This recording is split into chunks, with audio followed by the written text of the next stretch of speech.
कक्षा 10 विज्ञान का जो अध्याय नंबर 1 है रासायनिक अभिक्रिया एवं समीकरण, जिसे अंग्रेजी में बोलते हैं केमिकल रिएक्शन एंड इक्वेशन।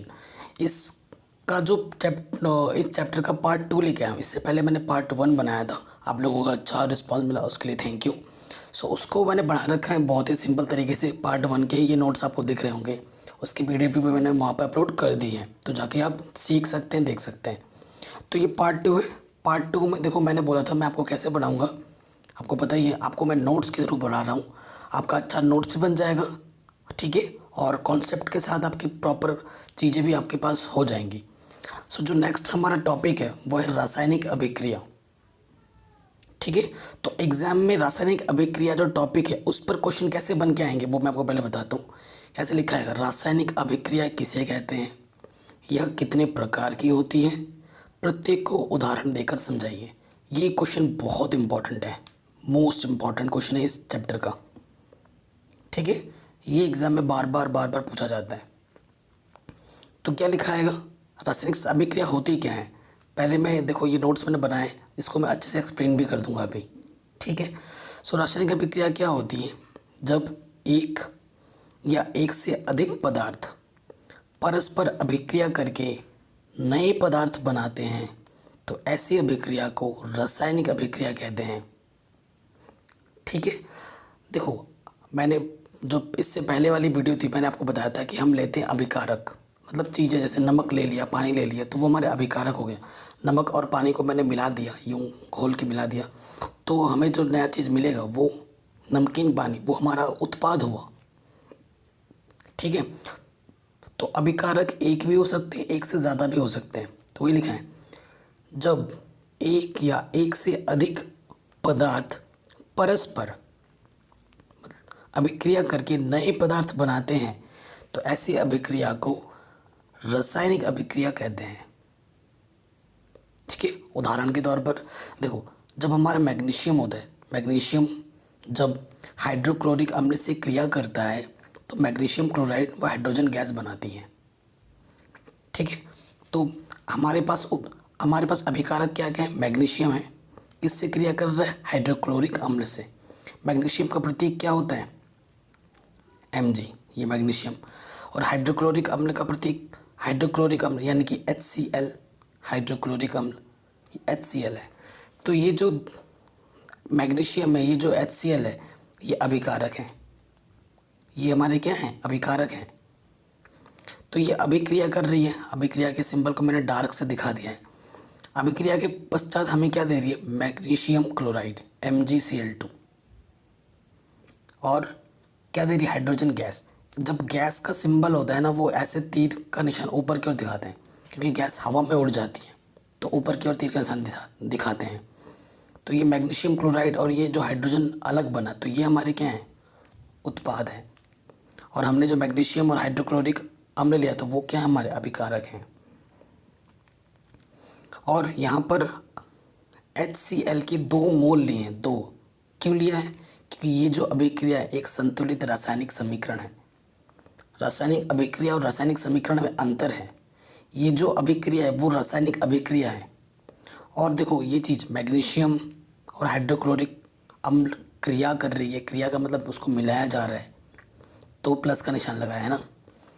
अभी मैग्नीशियम को मैंने Mg से प्रदर्शित किया, हाइड्रोक्लोरिक अम्ल को मैंने HCl से, है ना।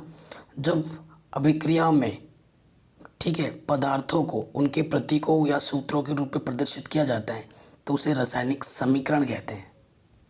ये पहले ही लेक्चर में हम पढ़ चुके थे। तो ये सूत्रों के रूप में, प्रतीकों के रूप में प्रयुक्त किया गया है, तो ये जो है ये रासायनिक समीकरण है, ठीक है। और ये हमारा रासायनिक अभिक्रिया है कि मैग्नीशियम और हाइड्रोक्लोरिक अम्ल मिलकर मैग्नीशियम क्लोराइड और हाइड्रोजन दे रहे हैं, तो ये क्या हुआ, रासायनिक अभिक्रिया, ठीक है। अच्छे से समझ में आ गया होगा आपको। अब इस चीज़ को हम, रासायनिक अभिक्रिया के कितने प्रकार होते हैं आगे देखते हैं। तो ये टॉपिक आपका आएगा, ऐसे लिखना है आपको। एग्ज़ाम में जिस तरीके से आपको लिखना है मैं आपको बिल्कुल उसी तरीके से ही बनवा रहा हूँ, ठीक है। रासायनिक अभिक्रिया के प्रकार ये लिखोगे, तो फिर क्या लिखोगे, मुख्य रूप से रासायनिक अभिक्रिया निम्नलिखित प्रकार की होती है। या निम्न प्रकार की होती हैं, ऐसे भी लिख सकते हैं। ठीक है। नंबर 1 क्या है? संयोजन अभिक्रिया। संयोजन अभिक्रिया, संयोजन का मतलब क्या होता है? जोड़ना, मतलब चीज़ों का मिलना। नाम से ही प्रतीत हो रहा है अभिक्रिया का नाम। संयोजन का मतलब जोड़ना। तो संयोजन अभिक्रिया क्या होती है? संयोजन अभिक्रिया वह रासायनिक अभिक्रिया है जिसमें दो या दो से अधिक प्रकार के पदार्थों के अणु परस्पर जुड़कर, संयोजन का मतलब क्या होता है? जुड़कर केवल एक ही प्रकार के पदार्थ के अणु बनाते हैं। मतलब क्या हुआ? हमारे पास जो अभिकारक होंगे ना बाईं तरफ, दो या दो से ज़्यादा हो सकते हैं, लेकिन जो उत्पाद बनेगा वो एक ही बनेगा। जो उत्पाद बनेगा वो एक ही बनेगा। समझ में आ रहे हैं कि दो या दो से अधिक अभिकारक या अणु, जो लिखना चाहो आप। संयोजन अभिक्रिया वह रासायनिक अभिक्रिया है जिसमें दो या दो से अधिक प्रकार के पदार्थों के अणु परस्पर जुड़कर केवल एक ही प्रकार के पदार्थ के अणु बनाते हैं। यहाँ पर देखो, दो हैं, दो से ज़्यादा भी हो सकता है। अभिकारक दो या दो से ज़्यादा हो सकता है, लेकिन उत्पाद केवल एक ही होगा। उत्पाद केवल एक ही होगा। आई बात समझ में? तो ऐसी अभिक्रिया को हम क्या कहते हैं? संयोजन अभिक्रिया कहते हैं। हमने उदाहरण के तौर पे क्या ले लिया, क्योंकि हर एक का उदाहरण भी देना है हमें। हमने लिया है सोडियम और फिर लिया है क्लोरीन। सोडियम के भी 2 मोल लिए हैं, क्लोरीन के भी 2 मोल लिए हैं। इन दोनों को मिला दिया तो क्या बनेगा? Sodium chloride. ठीक है। और ये एक रासायनिक समीकरण है और ये एक संतुलित समीकरण भी है, क्योंकि इधर भी सोडियम के 2 मोल हैं, इधर भी सोडियम के 2 मोल हैं, इधर भी क्लोरीन के 2 मोल हैं और दाईं तरफ भी क्लोरीन के 2 मोल हैं। तो ये संतुलित रासायनिक समीकरण भी है, क्योंकि रासायनिक समीकरण का संतुलित होना अति आवश्यक है। क्यों? क्योंकि ये जो द्रव्यमान संश्लेषण के नियम को संतुलित करना चाहिए। ये नहीं कि बाईं तरफ कुछ है दाईं तरफ कुछ है, तब वो रिएक्शन बैलेंस नहीं होती है। ठीक है। ये सब चीज़ें हम पहले हुए लेक्चर में पढ़ चुके हैं। तो ये तो रहा हमारा रासायनिक समीकरण का जो उदाहरण था हमारा संयोजन अभिक्रिया, उसे हमने पढ़ लिया है, उसे हमने जान लिया है। संयोजन नाम से ही पता है, जुड़ना। जब दो या दो से अधिक अभिकारक या प्रकार के पदार्थों के अणु परस्पर जुड़ के एक ही क्या देंगे? उत्पाद देंगे, तो उसे हम संयोजन अभिक्रिया बोलेंगे। नेक्स्ट आता है वियोजन। वियोजन में कई टाइप के आ जाते हैं ना, उसे हम पढ़ेंगे। तो वियोजन क्या होता है? टूटना। वियोजन का क्या होता है? टूटना। एक चीज़ होगा, दो या दो से अधिक चीज़ों में बट जाएगा। जैसे एक पत्थर है, उसको आप पीट दोगे तो कई सारे टुकड़ों में बट जाता है ना। तो वियोजन का मतलब क्या है? वियोजन अभिक्रिया वह रासायनिक अभिक्रिया है जिसमें कोई यौगिक अपने अवयवी तत्वों अथवा छोटे छोटे सरल यौगिकों में वियोजित हो जाते हैं। वियोजित लिखो या फिर विभक्त, मतलब अलग हो जाते हैं। ठीक है। वियोजन अभिक्रिया वह रासायनिक अभिक्रिया है जिसमें कोई यौगिक कुछ भी हो सकता है, अपने अवयवी तत्वों में, अवयवी तत्वों का मतलब होता है खुद ही, मतलब ये जितनी एक चीज़ है, मतलब वो चीज़ ऐसे ब्रेक हो जाएगी। ठीक है ना। अवयवी तत्वों अथवा छोटे छोटे सरल यौगिकों में वियोजित हो जाती है, वियोजन अभिक्रिया कहलाती है। ठीक है। और वियोजन अभिक्रिया निम्न प्रकार की होती है। वियोजन अभिक्रिया कई प्रकार की होती है। पहला क्या है? ऊष्मीय वियोजन, ऊष्मा के द्वारा वियोजन। फिर है विद्युत वियोजन, विद्युत के द्वारा वियोजन। आ रहा है समझ में? ठीक है। तो पहला पढ़ लेते हैं, ऊष्मीय वियोजन। ऊष्मीय वियोजन को अंग्रेजी में बोलते हैं थर्मल डिकम्पोजिशन। ठीक है। अभी से थोड़ा थोड़ा हिंदी के साथ साथ इंग्लिश याद रखोगे ना, जब आप बड़ी क्लासों में जाओगे, ग्रेजुएशन में, डिग्री कॉलेज में जब जाओगे ना, तो साइंस वगैरह जो है ना वो सीधा अंग्रेजी में आ जाता है। ठीक है। और जब बड़ी क्लासों में जब जाओगे, अभी थोड़ा सा अगर यूज टू हो जाओ, हिंदी के साथ इंग्लिश भी आप सीखते रहोगे ना, तो सोने पे सुहागा हो जाएगा। क्योंकि जब आप बड़ी क्लासों में जाओगे तो फिर आपको वो डर नहीं लगेगा, अरे भाई ये इंग्लिश में है। ठीक है। मैं आपको स्टोरी बताता हूँ। जब मैं क्लास बीएससी में, मैं एक्चुअली मैं भी हिंदी मीडियम से हूँ। जब मैं पहली बार गया था डिग्री कॉलेज में, और एक चीज़ मेरे को पता है हिंदी में और वही चीज़ मेरे से सर इंग्लिश में पूछ रहे हैं और मेरे को खड़ा करके पूछ रहे हैं कि बताओ ये क्या होता है। तो मैं कह रहा हूँ सर मुझे तो नहीं पता। बोल रहे तुम डिग्री कॉलेज में आ गए हो, बीएससी में पढ़ रहे हो, तुम्हें ये नहीं पता। मैंने कहा सर प्लीज़ क्या आप इसे एक बार हिंदी में बोल सकते हैं। तो उन्होंने बोला हिंदी में, तो मैंने फिर कहा मैंने तो सर पता है ये चीज़। तो इसलिए ज़रूरी है अगर आपको चीज़ें हिंदी का इंग्लिश में थोड़ा थोड़ा भी पढ़ते जाओगे ना तो आगे के लिए आसान हो जाएगा। तो ऊष्मीय वियोजन क्या होता है?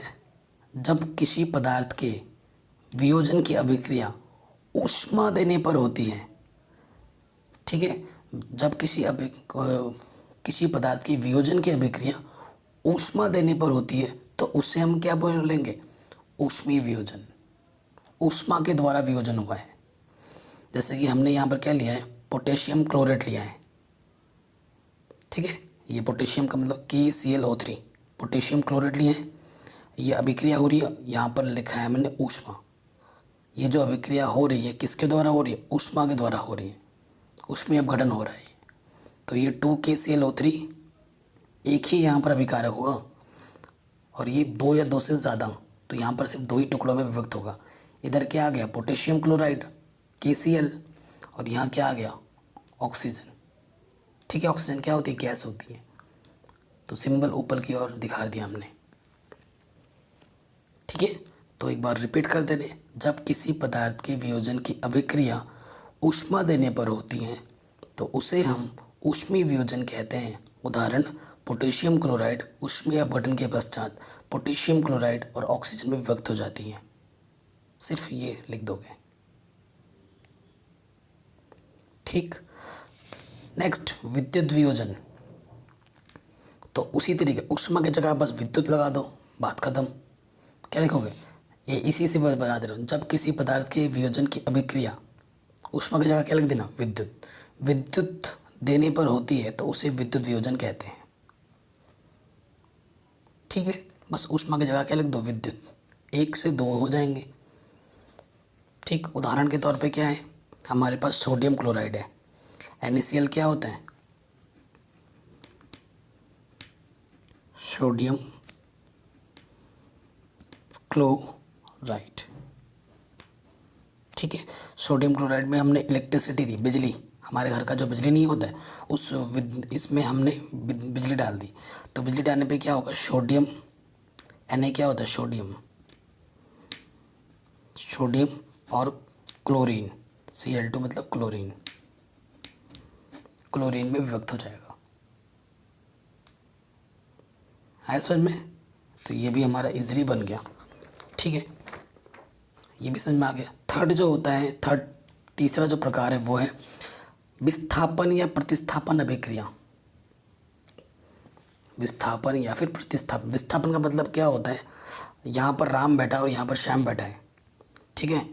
तो श्याम आएगा, राम को हटा के उसके जगह पे बैठ जाएगा। तो एक बंदा आया, दूसरे बंदे को उसको हटा कर उसकी जगह पे बैठ गया, ठीक है, मतलब कब्जा कर लिया उसने। तो विस्थापन या प्रतिस्थापन में क्या होता है? एक की जगह दूसरा आता है, वही चीज़ यहाँ पर लिखा है। विस्थापन वह रासायनिक अभिक्रिया है जिसमें किसी यौगिक के अणु के किसी एक परमाणु अथवा समूह के स्थान पर कोई दूसरा परमाणु अथवा समूह आ जाता है, ठीक है। एक के स्थान पर दूसरा आ जाता है, तो वही लिखा है। विस्थापन वह रासायनिक अभिक्रिया है जिसमें किसी यौगिक के अणु के किसी एक परमाणु अथवा समूह के स्थान पर कोई दूसरा परमाणु अथवा समूह आ जाता है, ठीक है। यहाँ पे हमारे पास क्या है? देखो आयरन है, ये हमारे पास कॉपर सल्फेट है, ठीक है। ये फेरस Fe, ये CuSO4 कॉपर सल्फेट। यहाँ पर क्या हो गया? FeSO4 Cu। तो देखो मैं आपको बताऊँ, ये Cu है, ये Fe है, ठीक है। तो Fe क्या करेगा? Cu को हटा देगा। Fe कहाँ जाएगा? Cu के स्थान पर, देखो तो यहाँ से, और Cu अलग हो जाएगा। तो Fe के साथ क्या जुड़ गया? SO4। तो ये इसको हटा कर इसके स्थान पर आ गया, तो FeSO4 और कॉपर अलग हो गया। ऐसा क्यों होता है? क्योंकि सक्रियता श्रेणी एक चीज़ नाम होती है कुछ, ठीक है। सक्रियता श्रेणी में ये जो फेरस है ना, वो कॉपर से ऊपर है, ठीक है, कॉपर से ऊपर है। अब तुम्हें पता है फेरस ज़्यादा शक्तिशाली है, कॉपर थोड़ा कम शक्तिशाली है। तो जो जो जो शक्तिशाली इंसान होता है वो क्या करता है, कमज़ोर को हमेशा हटा देता है, उसके सामने ये टिकेगा ही नहीं, तो ये आराम से आके इसको हटा देगा, चल बट ऐसे बोलेगा और ये हट जाएगा और उसके स्थान पर ये आ जाएगा। क्योंकि जो फेरस है ना वो कॉपर की तुलना में सक्रियता श्रेणी में ऊपर है, यानी कि बलवान है। फेरस ज़्यादा बलवान है, कॉपर कम बलवान है, तो उसके स्थान पर यह आ गया। ठीक है, एक ही उदाहरण दिया मैंने, इससे आप समझ गए होंगे। ठीक है, कॉपर मेटल है इसलिए देखो तीर नीचे रह गया। तो इसे बोलते हैं विस्थापन या प्रतिस्थापन अभिक्रिया। एग्जाम में प्रतिस्थापन लिखा है या विस्थापन लिखा है, मतलब एक ही है, और इसमें एक ही प्रतिस्थापन होता है, एक के स्थान पर दूसरा आ जाता है बस। अब इसका उल्टा क्या होता है, मतलब इसमें एक में होता है, इसमें दो में होता है। उभय प्रतिस्थापन या द्वि विस्थापन ऐसे लिखा हुआ आएगा एग्जाम में। ठीक है, दोनों में से एक जो भी आए उसका मतलब एक ही है।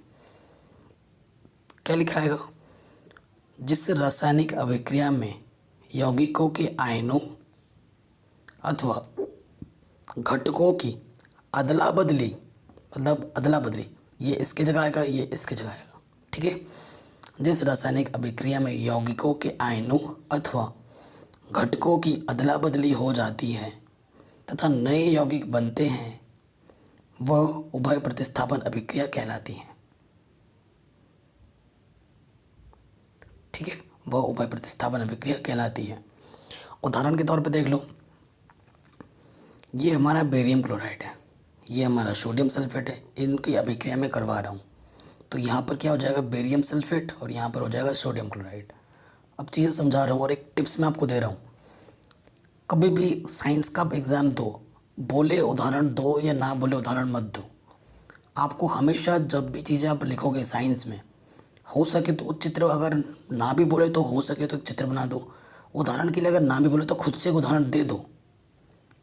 मैं हमेशा टिप्स देता हूँ, तो एग्जामिनर जो कॉपी चेक कर रहा होगा ना, उसे कॉपी चेक करने में आसानी होगा और समझेगा ये जो बालक है, ये जो बालिका है, इसको सारी चीज़ें आती हैं अच्छे से, ये समझेगा आप। ठीक है, क्योंकि हर किसी को एक्स्ट्रा कुछ फ्री मिलता है तो अच्छा लगता है। तो अगर आपसे पूछे या ना पूछे, हमेशा एग्जाम्पल देना ही है, उदाहरण आपको देना ही है।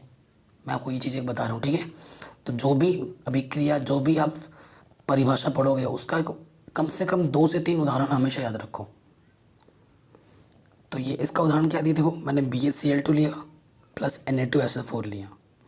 अब देखो Ba के स्थान पर क्या आ गया, SO4, Ba के साथ क्या आ गया, SO4, और यहाँ से Na2 और यहाँ से Cl2 एक साथ जुड़ के क्या हो गया, NaCl।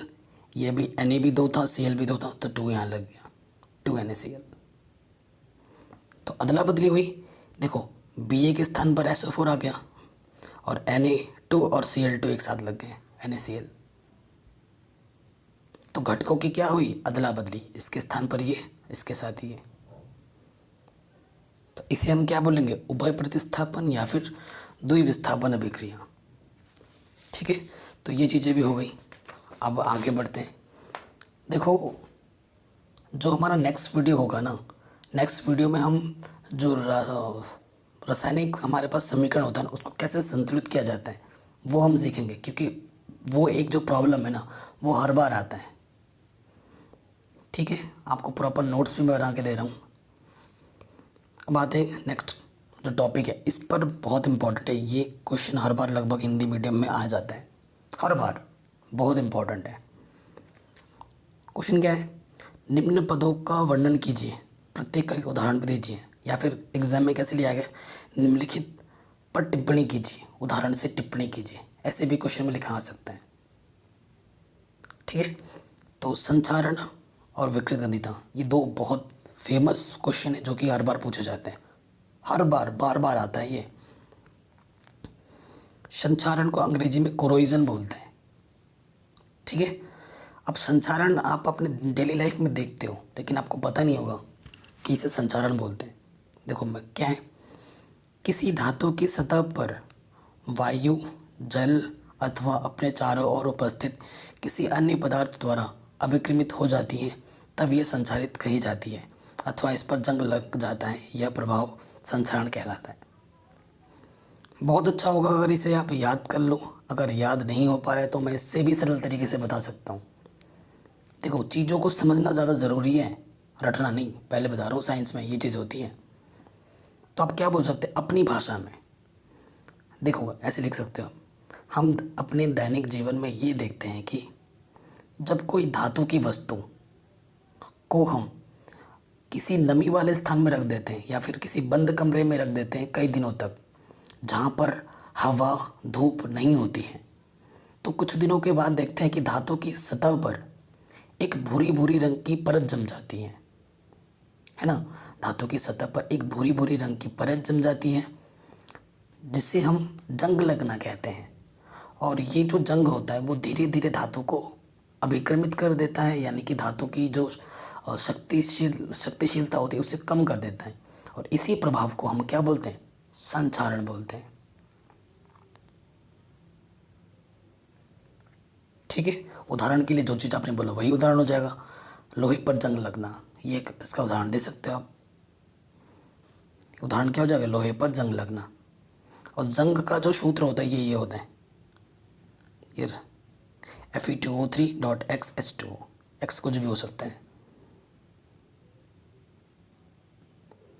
ठीक है, तो संचारण को आप कैसे बचा सकते हैं? कोई वस्तु है उसको संचारित होने से आप कैसे बचा सकते हैं? अगर आपसे पूछे तो आप क्या करेंगे? बचा सकते हैं कि देखो, अगर हम संचारण की वस्तुओं पर पेंट कर दें, और ये पेंट आपको रेगुलर करना पड़ेगा, ये नहीं कि एक बार कर दिया तो पूरा ज़िंदगी भर सही हो जाएगा, कुछ होगा ही नहीं। पेंट भी आपको रेगुलर करना पड़ेगा, है ना। क्योंकि लोहे की वस्तुओं को अगर संचारण से बचाना है तो उस पर पेंट किया जाता है। आप देखते होंगे जो लोहे के गेट लगाए जाते हैं घरों पे, स्कूलों के बाहर जो अमीर लोग गेट लगाते हैं तो वो उनको पेंट करते हैं काले रंग से, लाल रंग से, येलो कलर से। दिखने में भी अच्छा हो जाता है और पेंट इसलिए करते हैं ताकि उस पर जंग ना लगे। अगर एक बार जंग लग गया तो लोहा धीरे धीरे धीरे धीरे टूटने लगता है, खिसकने लगता है ना, खराब हो जाता है। तो इसी वजह से पेंट किया जाता है। आए समझ में? अब आता है नेक्स्ट टॉपिक, विकृत गंधिता। इसके बारे में थोड़ा मैं बता देता हूँ आपको। विकृत गंधिता क्या होता है? इसका आप डेली लाइफ में देखते हो। डेली लाइफ में क्या देखते हो कि आपके पास हमारी माता जी ने क्या बनाई? रोटी बनाई या आपने ब्रेड बनाया, कुछ भी बनाया। ब्रेड है आपके पास, कोई भी खाने का सामान है, आपने अपने घर पे किचन में रख दिया और भूल गए कि यहाँ पे हमने कुछ रखा था या बनाया था। एक दिन बाद, 2 दिन बाद जब हम उस वस्तु को देखते हैं, खाने की वस्तु को, तो उस पर देखते हैं कि वो थोड़ा सा बाँस मार रहा है। ठीक है, वो थोड़ा सा बाँस मार रहा है, उस पर एक थोड़ा सा भूरी भूरी या फिर हरे हरे कलर की थोड़ा काई काई जम जाती है और वो बदबूदार होता है। और अगर उसे आप टेस्ट करोगे ना तो वो खट्टा होगा, हल्का हल्का खट्टा होगा, एसिड होता है उसमें। ठीक है, अम्ल होता है। तो इसी चीज़ को विकृत गंधिता बोलते हैं। तो वही चीज़ हमने लिखी है। विकृत गंधिता को अंग्रेजी में रेंसिडिटी बोला जाता है। क्या बोला जाता है? रेंसिडिटी। तो क्या कहते हैं? अब ये वैज्ञानिक भाषा में लिखा है हमने। ज़रूरी नहीं है कि जो एग्ज़ाम यहाँ लिखा है वही आप याद रखो। बहुत अच्छा होगा याद आता है तो, नहीं तो मैं जैसे आपको समझा रहा हूँ वैसे भी लिखोगे तो भी काम चल जाएगा, तो भी आपको पूरे मार्क्स ही मिलेंगे। तो वही लिखा है, जब वसा तथा तेल उपचित हो जाते हैं तब ये विकृत गंधी हो जाते हैं तथा इनकी गंध तथा स्वाद परिवर्तित हो जाता है। वसाओं तथा तेलों का उपचयन प्रति ऑक्सीकारक मिलाकर अथवा भोज्य पदार्थों को निर्वातित पात्रों में रखकर अथवा इन्हें नाइट्रोजन प्रभावित करके रोका जा सकता है। अब इसका मतलब मैं समझा देता हूँ। जब हम खाना बनाते हैं, आपने चिप्स बना दिया घर पे, है ना, तेल में फ्राई करके आलू का चिप्स बनाया और उसे आपने रख दिया। अगर आपने खुले में छोड़ दोगे ना तो एक क्या होगा कि वो चिप्स क्या होगा, नरम हो जाएगा, है ना, वो उसमें कुरकुरापन नहीं रहेगा। और कुछ दिन बाद खाओगे तो थोड़ा आपको अजीब स्वाद आएगा, बेस्वाद हो जाएगा। ऐसा क्यों होता है कि जो भी चीज़ हम बनाते हैं उसमें से जब वसा, फैट, तेल उड़ जाता है। उपचयित का मतलब ऑक्सीकृत हो जाता है। अभी इसका अगला जो टॉपिक है उपचयन अपचयन, वो वहाँ पे पता चलेगा आपको। वहाँ से ऑक्सीजन गायब हो जाता है तो क्या होता है, वो उसका स्वाद, उसका गंध परिवर्तित हो जाता है, जिसे हम क्या बोलते हैं, विकृत गंधिता। ठीक, इसको आप कैसे रोक सकते हो?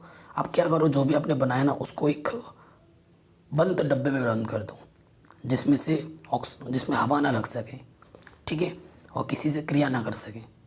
या फिर उसके वो चीज़ जो चीज़ है वो एक नाइट्रोजन हवा में बंद कर दो, तो वो उपचयित नहीं होगी। आप देखे हो जब आप कुरकुरे खाते हो, लेज़ खरीदते हो, ये सब सामान जब खरीदते हो, है ना, तो आप बोलते हो भाई 10 रुपये का कुरकुरे दो, तो कुरकुरे तो होता है इतना सारा, लेकिन हवा भरा रहता है पूरा। आप बोलते हो मैंने तो पैसे दिए, तो पूरा फूला दिख रहा था, लेकिन है तो इसके अंदर इतना सा। वो जो फूला हुआ रहता है ना, उसके अंदर होता है नाइट्रोजन गैस। नाइट्रोजन गैस क्या करती है, जो अंदर कुरकुरा है, जो चिप्स हैं, उसको उपचयित होने से रोकती है, ताकि उसका जो वसा है और जो तेल है वो उपचयित ना हो। और उपचयित नहीं होंगे तब उसका स्वाद और उसका जो कुरकुरापन है वो वैसा का वैसा बना रहता है। ठीक है, उस पर जो चटक होती है, उसमें जो कुरकुरापन होता है वो हमेशा बना रहता है और उसका स्वाद भी मेंटेन रहता है। किसकी वजह से? नाइट्रोजन गैस की वजह से। तभी देखा होगा आलू की चिप्स के थैलों में क्या रहता है, नाइट्रोजन गैस प्रवाहित करके उसे उपचयित होने से रोका जा सकता है, या फिर विकृत गंधिता से रोका जा सकता है समझ में आपको?